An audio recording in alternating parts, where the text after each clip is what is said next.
আসসালামু আলাইকুম, কেমন আছেন সবাই? রেসিপিস বাই ভিলেজ ফুডে সবাইকে স্বাগতম জানিয়ে শুরু করছি আজকের রেসিপি। আজ আমি তৈরি করে দেখাবো বিকালের নাস্তা আলুর চপ। চলুন দেখে নিই কী কী লাগছে, কিভাবে তৈরি করতে হয়। আলুর চপ তৈরি করতে কি কি লাগছে দেখিয়ে দিই। এখানে আলু ভর্তা করে নিয়েছি।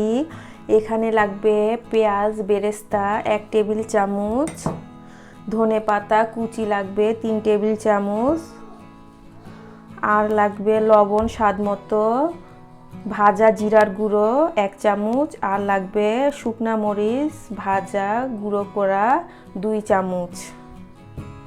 এখন আমি সবগুলো মাখিয়ে নিব। এখানে গুঁড়ো মশলাগুলো দিয়ে দিলাম, তারপরে পেঁয়াজ বেরেস্তা দিয়ে দিলাম, দিয়ে খুব ভালোভাবে মাখিয়ে নিব। তারপরে ধনেপাতা কুচি দিয়ে দিলাম, এটা অপশনাল, থাকলে দিবেন না থাকলে না দিলেও হবে। খুব ভালোভাবে মাখিয়ে নিব সব কিছু।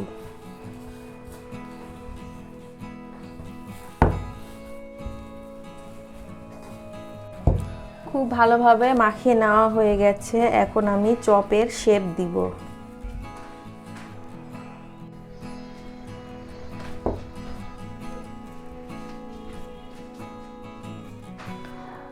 প্রথমে এইভাবে গোল করে নিব, তারপরে 2 হাতে এইভাবে চাপ দিয়ে চপের আকার দিয়ে দিব। তৈরি হয়ে গেল চপ। এইভাবে আমি সবগুলো চপ তৈরি করে ফেলব। এখানে সবগুলো চপ তৈরি করে নেওয়া হয়ে গেছে। এখানে 1 কাপ বেসন নিয়েছি, 1 টেবিল চামচ চাউলের গুঁড়া দিয়ে দিব, আর লাগবে বেকিং সোডা 1 চামচের 4 ভাগের 1 ভাগ দিয়ে এই শুকনো উপকরণগুলো চেলে নিব।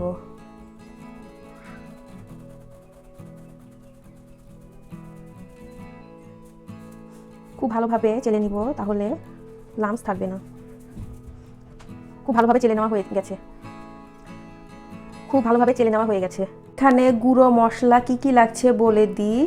স্বাদ মতো লবণ 1 চামচ, মরিচের গুঁড়া 1/2 চামচ, হলুদের গুঁড়া 1/2 চামচ, ধনের গুঁড়া 1 চামচ, জিরা গুঁড়া, আর লাগবে আদা বাটা রসুন বাটা 1 চামচ। এগুলো এখন আমি মিশিয়ে দিব, দিয়ে বেসনের সাথে খুব ভালোভাবে মিশিয়ে নিব।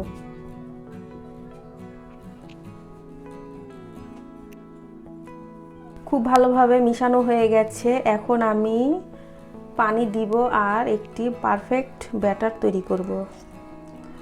পানি একবারে দিব না, অল্প অল্প করে দিব আর মাখবো। পানি একবারে দিলে দোলা বেঁধে যেতে পারে, এই জন্য অল্প অল্প করে দিতে হবে।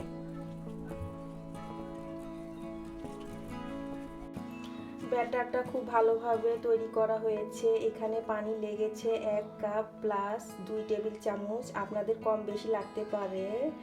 এই ব্যাটারটি কেমন ঘন হবে দেখিয়ে দিই। এখন আমি এই ব্যাটারটি আধা ঘন্টার জন্য রেস্টে রাখবো। ফিরে আসছি আধা ঘন্টা পর। ব্যাটার তৈরি করা হয়ে গেছে। এখানে পানি লেগেছে 1 কাপ প্লাস 2 টেবিল চামচ, আপনাদের কম বেশি লাগতে পারে। এখন একটি চপ এভাবে দিয়ে দিব, দিয়ে কাঁটা চামচের সাহায্যে এইভাবে উল্টে পাল্টে নিব, তাহলে পিছন সাইডটা হাতের যে আঙ্গুলের ছাপ এটা লাগবে না। এখন আমি এইভাবে করে বাকি সবগুলো চপ দিয়ে দিব।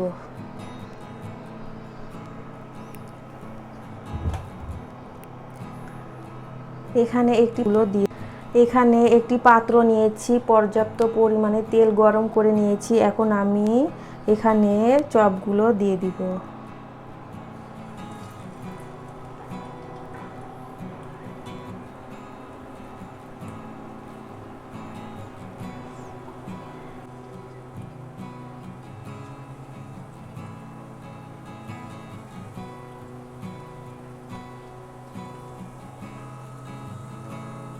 বেসনগুলো এক পাশ ভাজা হয়ে আসলে আমি বেসনগুলো উল্টিয়ে দিব। তার আগে কোনোভাবেই নাড়াচাড়া করবেন না, তাহলে ভেঙে যেতে পারে। এক পাশ হয়ে আসলেই তবেই উল্টিয়ে দিবেন। আর আঁচটা থাকবে মিডিয়াম।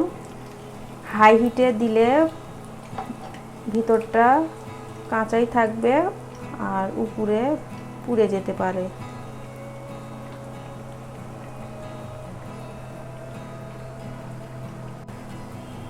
চপে খুব সুন্দর একটি কালার চলে এসেছে। এখন আমি উল্টে পাল্টে ভালোভাবে ভেজে নিয়েছি, হয়ে গেছে। এখন আমি উঠিয়ে নিব।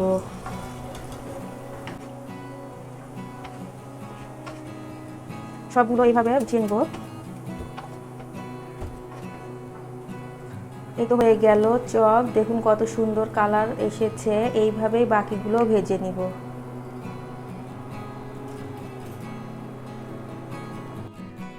তৈরি হয়ে গেল পারফেক্ট আলুর চপ। আমার এই রেসিপিটি ফলো করে যদি বাসায় তৈরি করেন পারফেক্ট হবে আশা করি।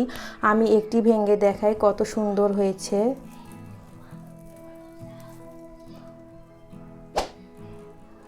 এইভাবে বাসায় তৈরি করবেন। আজ এই পর্যন্তই। সবাই ভালো থাকবেন। আল্লাহ হাফেজ।